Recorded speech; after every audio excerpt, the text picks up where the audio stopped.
2019 ఎన్నికల ప్రచార సంక్రాంతికి మన గౌరవ ముఖ్యమంత్రి వైద్య మండలికి వచ్చినప్పుడు ఆ రోజు కూడా ఒక విషయం తీసుకురావడం జరిగింది. అదేంటంటే అన్న ఇక్కడ 150 పడకల హాస్పిటల్ ఉంది, మరి ఏదైనా అత్యవసరమైన ప్రమాదం జరిగినా సరే ఇక్కడి నుంచి కేజీఎస్ విశాఖపట్నం కేజీఎస్కి 2 గంటల పాటు ప్రయాణం చేయాలి, మధ్యలో ఎంతమంది చనిపోతున్నారు, మరి మెరుగైన వైద్యం కోసం ఇక్కడ అప్గ్రేడ్ చేయాలని చెప్పి ఆ రోజు కోరడం జరిగింది.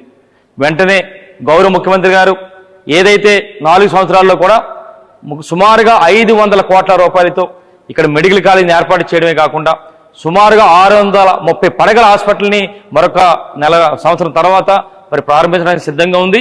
మరి ఏదేమిటి కూడా వారికి కూడా నా ప్రత్యేక ధన్యవాదాలు తెలుపుకుంటున్నాను. ఒక్కసారి ఆ పనులు చూస్తే ఒకసారి మనందరం కూడా నమ్మకం నువ్వే జగన్ మేం నమ్ముతాం